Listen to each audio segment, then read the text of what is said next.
Welcome to Health System CIO's interview with Todd Bell, Chief Information Security Officer and Executive Director of IT Compliance with Valleywise Health. I'm Anthony Guerra, founder and editor-in-chief. Todd, thanks for joining me. Thank you for having me. Happy to do so. Todd, can you start off by telling us a little bit about your organization and your role?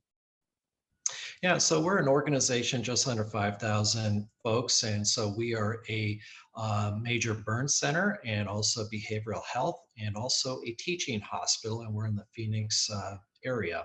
And we have locations throughout the Phoenix area. Okay, very good. All right. One of my favorite starting points here is to find out how everyone wound up where they are now. So, how did you wind up being the Chief Information Security Officer of Valleywise Health? What's your sort of career path that got you here? It was a little bit by accident. 115-degree day, unpacking a U-Haul, and a really upset wife. And how this started off with is in my last job, I just relocated. And just as we're unpacking the U-Haul, we relocated from Colorado to Scottsdale, Arizona. And the CEO called me up and they did about a 70% furlough reduction. And so just as we were unpacking, we found out about the news. And so that's when I had to get my butt in order and start calling around. And so coincidentally, I already knew about Valleywise Health and had some contacts and knew about the position being open. And that's how I ended up becoming the CISO for Valleywise Health. So I got to ask, when you got that call, was it an okay, I got this, I can handle this, or was it an oh my God, I cannot believe what just happened? You should have seen the look on my wife's face. She wanted to kill me. I love her. She still stuck with me, and we made it to our 25th anniversary. So that was the Congratulations. absolutely. Congratulations. So, But yeah, it was a state of shock. so I see this is your first job in healthcare. Is that correct? I've been in healthcare from more of an advisory and consulting perspective, but it's always been on the back end. And this is the first time I've really been on the clinical side of the house. And so Mm-hmm. this is where, I have a lot of room for improvement to learn about how a hospital really works, because as you can imagine, COVID has just been such an interesting experience, but I've been very fortunate to be a cybersecurity person and being on the front lines of vaccination efforts, to being in our morgue, to being in the COVID units and actually seeing COVID firsthand. And so I'm learning so much from a clinical side because there's so much to know. Yeah, so people who come into healthcare, well, healthcare is often thought of as being quite a bit behind other industries. Some people say 10 years, some people say 20 years, depending on the industry you're comparing it to from just a pure technology point of view and the use of technology. Um, Having been in other industries, maybe you want to talk a little bit about that. Do you feel like that's true? Obviously, there's a learning curve as you learn the clinical environment, but do you also feel like there's some technologies and use of technologies that you've been exposed to, having been in other industries, that you say, hey, we could use a lot of that stuff here? Yeah, absolutely. And I think you're 100% right about healthcare is, anywhere from 10 to 20 years behind the curve. And one of the things that is really challenging is cloud adoption. I see that the cloud adoption is much lower in this industry. I come from fintech and a variety of other industries. And obviously, in those other industries, people understand the benefits and scale and cost benefits of cloud enabled environments, because in my last job we were 100% cloud, and then I go into an environment that there's a lot more on-premise equipment. And it's not people chose to make poor decisions. It's really healthcare as a whole, because this isn't just a Valleywise situation. This is with our vendors, because we have so many of our vendors are really holding our industry behind, because at Valleywise, we try to do our best to be a forward-leaning organization, but it's really our vendors that really kind of pull us back. And we would like to be more aggressive with how we wanted to implement technologies to provide better patient care. But the reality is that our vendors are really kind of slowing us down, unfortunately. Well, what can be done about that? So it's interesting, the relationship between a customer and a vendor. Sometimes, a lot of times, the customer has more power in the relationship because they could go somewhere else. But Mhm. sometimes, especially in the case of EHR vendors, where you have a couple, they have tremendous power. They have more power than the customer. So, as you mentioned, you're kind of yelling into the wind. I forget the proper analogy, but um, you're not able to get your voice heard or get the response you want because you're a little, even though you're a big health system, you're still a little piece. So We are. how do you manage that as someone who feels perhaps some frustration? Do you make phone calls? You talk to your reps? How does that work? Well, we've made a lot of significant efforts to partner with our vendors. And so, we try to jointly work with them, but we also know that it takes a village. And one of the things I've noticed about healthcare is this is an industry that needs to be disrupted. Mm. And so if we look at fintech, we have all these mobile banking apps left and right, or insurance industry. We have not seen major disruption from a healthcare perspective. And I think that this industry is ripe for a lot of new startups and companies to come disrupt it, because I don't think we're ever going to move these big organizations. There's huge companies out there that won't give us the time of day because we're such a small organization. But I feel that it's going to take an army of startups that's going to start to change this industry. Some of the defense you would hear of why the industry is where it is, they're dealing with lives. They have to be very risk averse with trying new things. You're not buying any of that? Well, there's a lot of truth to that. However, there's a flip side of it too, that our patients are demanding more. They want to have healthcare on their mobile phone, Hmm. and they want better technologies. And so our patients want better healthcare, and we want to deliver better healthcare.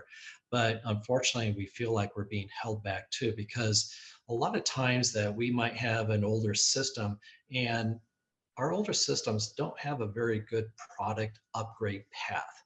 And if you really want to fix a problem, well, it's going to be a huge capital outlay to buy a new piece of equipment. It could be an MRI or a CAT scan machine.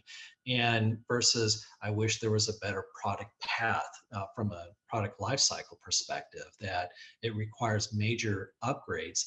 And if we think about other industries, if it's a piece of Cisco equipment or gear, or Palo Alto networks, there's an upgrade path that I could keep patching this, I could keep upgrading, Hmm. I could keep improving it to have a decent life cycle versus, well, if you really want to fix it, you're going to have to throw it away and go get a new system. Yeah, so you're not seeing in some of your key vendors, you're not seeing the upgrade path that you would like to get the features that you want to give to your users. So you go to the vendor, you see what they're doing, and you say, "Hey, my users, they want to be able to do this, this, and this. What's your plan for that?" And they say, "Well, it's not in the plan right now." And that's kind of the end of their communication back on that. Yeah, because some of the discussions we've had, I've been really surprised that I'm really kind of being forced on an upgrade path. If you want these new features and new capabilities, well, you're going to have to buy this brand new system. Versus, I wish there was a more refined product development life cycle of that equipment. And I think that there's just maybe a little short-sighted Hmm. versus other vendors out there that do a better job with product life cycle management. And you're certainly not the only executive I've heard express this frustration.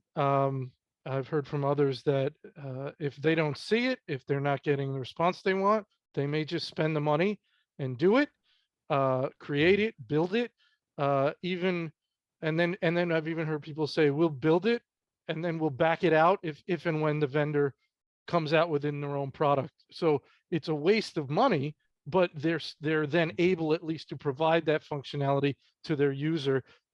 in a short period of time or when they want to do it. Is that something that resonates with you, that concept? Well, it would be nice to do that. And I think that we've been in some circumstances that we've been able to improvise on shortcomings, but it's very limited in what Hmm. we can do. Right, And right, you know, especially when you're a safety net hospital, you don't get a lot of budget right. uh, discretion, Right, right, unfortunately. right. So you're looking for disruption. You're hoping that that's what happens. New entrants come into the market and disrupt the established vendors, give them a wake-up call. But health systems would have to vote with their dollars and have to embrace some of these new systems. But the Mhm. problem is the real issues are with vendors you probably can't get away from, right? Because even if you use some of these ancillary new things that come up, you're not thinking of any of these replacing like a core EHR ERP vendor, are you? Well, you know what? Because you know, obviously, a startup isn't going to come along and come up with a new MRI machine. Hmm. However, they could look at that machine and is there a way to gut the electronics out of this thing and use some of these new technologies that are readily available to extend the life of that existing equipment? And so essentially going in and modifying a piece of equipment and being able to deliver greater capabilities and updated features and data gathering and being able to aggregate that information. And so it's almost kind of like you see these aging executive jets. Hmm. They don't just throw the jet away. They go in there and they upgrade all the avionics on that jet. Hmm. You know, they upgrade the interior to the avionics. And so the same could apply to healthcare, that we can have one of these smaller companies come in and essentially retrofit an MRI machine or an X-ray machine to extend the life of it so we don't have to throw this thing away and get something brand new. Right, right. You mentioned cloud. That's obviously something you're passionate about. Any other technologies come to mind that you think could get a little more play in healthcare and help bring the industry along a little bit? Well, we're seeing huge demand with mobile devices, Hmm. and so especially, you know, we've been doing a lot of remote patient care with mobile devices.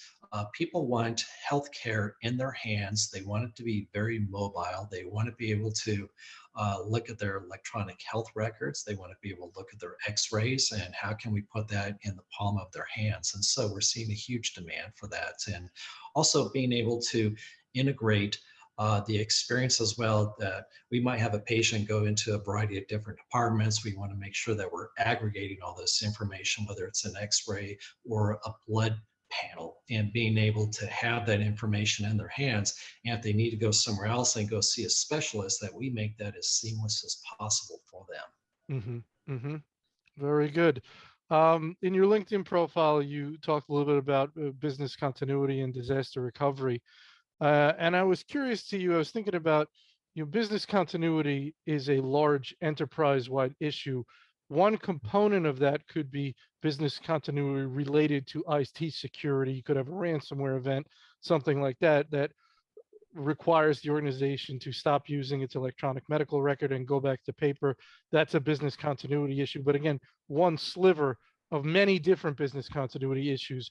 So tell me about how, as a CISO, the key people you work with in your organization on business continuity, and how you do sort of play out scenarios for, you know, the idea of going to paper and back to me is must be extremely complex if that ever has to happen, because you have to have IT working very closely with operations and clinical folks very closely for that to go one way and then back. So just give me your thoughts on how you're looking at that. Well, right now we're actually going through a business continuity challenge right now. We're one of the healthcare organizations that has been impacted by the Kronos Mm, ransomware attack. And so we're actually living that right now. And so we have a daily incident command. And so our CIO's done an amazing job spearheading that effort and trying to keep us on track, because this wasn't just about payroll. It broke a lot of processes for us, and especially in my department, because it's how we provision people, getting them onboarded and also offboarded. onboarded, and being able to track people's time off to being able to do year-end W-2s. And so this was a very disruptive event. And so we've been having these daily incident command calls to being able to get all of our ducks in a row, because we have gone from an automated process to now we're having to use Excel spreadsheets and being able to create time card stamp systems of people being able to go into a website and clock in and clock out. And so we had to build our own infrastructure. And so our applications team did a great job pulling that together. But yeah, we're actually living it right now. And so it's been very disruptive, but our CIO has done an amazing job getting us through this challenging time. Yeah, I can imagine. How do you think that the Kronos situation is, in what ways is it similar, and what ways is it different than a ransomware attack? Well, they were impacted by a ransomware event, and that's what they publicly shared. And they also shared that their backups were also impacted on that. And so while we have the cloud option that we're using, we're not using the on-premise. We have it so integrated with our business processes throughout our organization, and that's what became such a disruptive event. Mm. And that went so far beyond just the payroll system. Yeah, I guess maybe a better question would have been, it's sort of you're affected as a third party from the ransomware. It wasn't a direct ransomware attack on your organization where you're No. dealing directly with the FBI, correct? Well, this is the side effect of relying on a third party Right, vendor that had a right. huge impact on us. And so, yeah, this was a wake up call for us, because now we recognize that, and we're fully cognizant because we have an emergency response team, and we're ready for disasters. But this one really, this was a real punch in the gut for us, and it's a real eye opener, because I think that we recognize that there's opportunities for improvement to look at some of our other big vendors to make sure that we're ready. And some of them, we've already done a lot of drills, but I think that there's other vendors that we probably could have done a better job with of, doing more exercises and drills to make sure that we're ready, because a third-party vendor really got us off guard there. Yeah, this is a huge issue for health systems. Is a third party vendor issue. And I've talked to people, and they talk about getting a better process of onboarding the vendors, more than just a questionnaire that somebody fires off. It comes back. Who knows how closely it's reviewed? Maybe somebody's just checking, okay, we got the questionnaire back. I don't know to what degree things are checked. Um, and then there's the issue of some people say, okay, now we have a good system for checking new vendors, but I can't go back and check the hundreds. Anybody new, we got a nice system, but I can't go back. I don't have the time to go back and check 100 vendors. And you can't just check the big ones, because sometimes it's the small ones that are going to get you, because they have fewer controls because they're smaller. So Right. it's a big issue. What are your thoughts on how you're going to go about trying to get a better feel for having your arms around this? Well, as you pointed out, for anytime we have new vendors, we have a very robust IT security assessment process. And I would say half the time, vendors do a great job getting back to us with the right information that we need. And 50% of the time, they don't know what the heck we're talking about. And those are the ones that we make recommendations of, maybe you might want to look at somebody else. And Uh-huh. so we try to help guide that process. But the reality is that when it comes to our previous vendors, we already have agreements already locked into place. Yeah. Uh, I think this Kronos really opened our eyes, especially mine, that we have to go back and really look at some of our bigger vendors, and making sure that we have better processes in place in case another one of our vendors happens to get hit by a ransomware attack. You mentioned possibly suggesting that some of the business owners maybe look at another vendor. If you're not liking what you see when it comes to the security assessment, have you found that that process has become easier with all the breaches? That there's some upside in that for people get it now.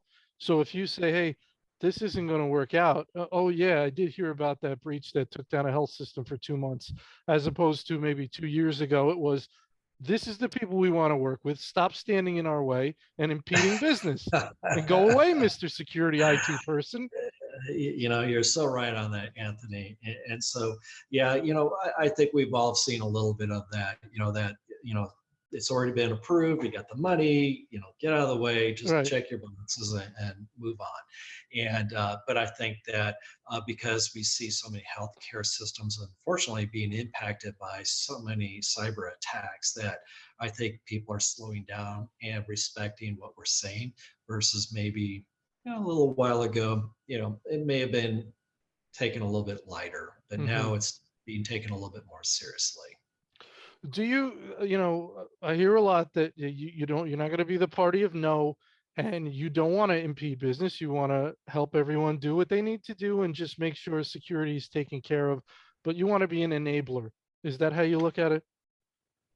Well, yeah, I feel like I try to run IT security almost like an advisory Mm. organization. And so we're there to advise and inform. And so, I'm not going to be able to, supersede an EVP that has dead set on purchasing something.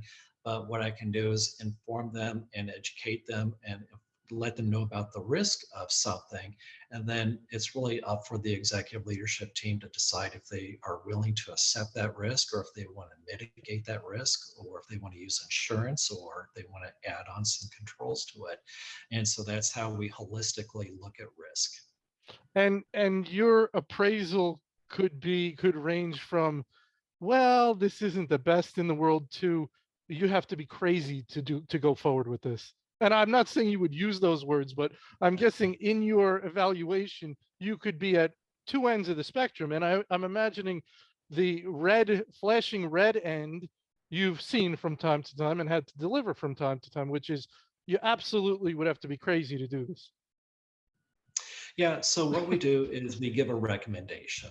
And Uh, so we'll either recommend to, maybe look at somebody else, or recommend that they're fine and we can manage this risk. And so we had one a couple of months ago, and they respected what we said. And so now they're looking at a different vendor, which so you is don't you really, don't like to go with the hyperbole. You stay calm and measured. or I'll lose credibility. I know. I'm, I'm just having a good time with you. I'm having, guys, Yeah, stop. yeah, You okay. can't do this. No, we don't. We, I, we s- don't. I die on the hill for other battles. So Brother.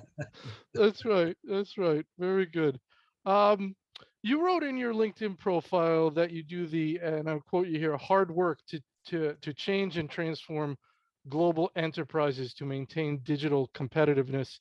Um, I'm guessing the hard work has something to do with people. Usually, everybody in IT says, this executive IT says, it's the people. It's not that that's hard, but that's where the work is. It's building the relationships to be able to be effective. It's not about technology. So, is that what you mean by the hard work? Yeah, absolutely. And it really comes down to leadership effectiveness, and also being able to, um, I consider a high performing organization.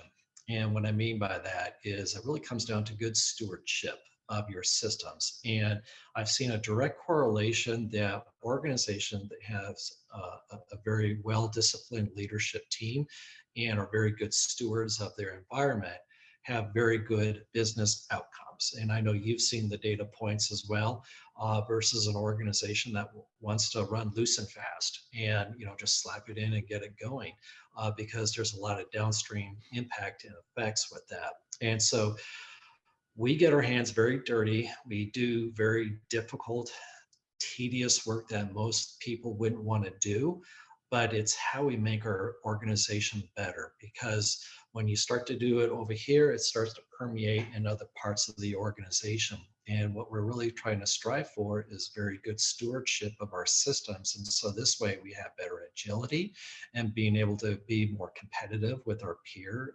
organizations out there, but also making us more efficient at what we do. Because if you have really sloppy IT, you're not going to have very good business outcomes. You're always going to be in firefighter mode. And I'd rather be in proactive mode where we have options versus lousy options. Well, you gave me just a perfect segue, as if we had written it, to firefighter mode. You know what I'm going to say. You're a wildlands firefighter. Tell me about that. Yeah, it just we have a ranch in Colorado, and it started being a volunteer with a couple of fires, and that second fire that took down a lot of acreage made me realize that I'm really putting myself in insane risk, and I need to get some professional help. And so that's when I got lucky, joined a local fire department, got federal training as a wildland firefighter. And this was during the Hayman fire era in Colorado. And so from there, ended up becoming a state certified firefighter and hazmat person. And so while working full time at HP. And so it was an interesting lifestyle, but I think that IT was going to pay the bills, not the firefighting bills, as a volunteer. So you kind of so you were fighting fires initially without training, and you said this is a tad bit risk. You brought your CISO risk assessment hat to your firefighting activities and said, "This is no good." Yeah, and a little bit of wife factor too. Like what the hell are you doing? What are you doing? Right. So then you got trained, and you obviously we just heard about some fires in Colorado, but you're not there anymore, correct? No, no, no. And I've gotten out of the fire service too. Okay. It's a young man's job. It Yeah. really is. But it was a great life experience for me. And it's just kind of funny where, I might not be physically fighting fire, but I really fight fire from a virtual perspective in the cyber world. And it's a daily cyber fight. And it's getting harder and harder. A lot of CISOs out there are getting burned out Hmm. from this position because things just keep getting harder and harder every week. We're experiencing cybersecurity incidents just at a whole different degree. And I've never seen this kind of activity of the past. And so the activity is just keeps increasing and it gets getting harder. And I think long term, I do have some concerns about people wanting to stay in cybersecurity for the long haul Hmm. because it's becoming kind of a burnout job. Yeah, I mean, it totally makes sense to me why it would be a burnout job, especially at your level. It would seem to me a 24-hour operation, at least that you could be contacted if it escalates. I assume you have processes where you try not to let everything escalate to you getting a call at 3 a.m., maybe something extreme. But how do you Mhm. keep it from being a 24/7 job? Well, unfortunately, it is, Right. and but we try to take a lot of proactive measures, and so we try to do things that we do a lot of scenario analysis of this. What if this happened? What if that happened? Hmm. And we dedicate time every single week of being able to challenge ourselves of what are we not paying attention at? What do we need to be doing better at? And when you look at people that are high performers, they always challenge each other. It's Hmm. like, how can you be better? How can I be better? And we challenge each other. And I've created a safe work environment where I allow my staff to tell me that, hey, boss, you're not doing this right. Yeah. It's okay. And there's no Yeah. consequences, but that's how we raise the bar on each other to deal with this because it's how we're getting better at this job. And that's another sentiment that I've heard, which is if you have to cultivate that environment where people will speak up. If you sort of shut them down too quickly or you're dismissive, you're going to lose Mhm. out because you're not going to get that feedback you need. You're going to miss something. Makes sense, I right? will. Yeah. Yeah. No, you're totally right, Anthony. Why don't you give me a final thought before we go? Piece of advice for we all have unique experiences and we can all offer something. So your best piece of advice for your CISO colleagues. It comes down to being able to maintain the respect and credibility in an organization and effectiveness. And, I always challenge myself. I'm my own worst critic. And I'm always finding ways to self improve. And I always feel like I'm a work in progress all the time. And I think it's so important to be humble yeah, we're in demand right now, but not to be arrogant about that demand, but to be wise about what we're trying to do and accomplish, because I look at the greater goal, and that is I'm trying to protect our patients, our employees, our contractors, our vendors. This is an ecosystem that I want to protect as best as I possibly can. And I have to be humble enough to accept feedback, even if I don't like it, that this is how it makes me more effective as a leader. Yeah, I think that's a really good point, because healthcare CISOs especially are probably in such high demand and getting calls from headhunters, and but that humility, it's a good time to be humble, right? And not let things go to one's head. Whenever we're riding high, that's when we can lose our humility, and so it's a Absolutely. good reminder. So appreciate that, Todd. I want to thank you so much for joining me today. I really appreciate our chat. Thank you so much. Take care.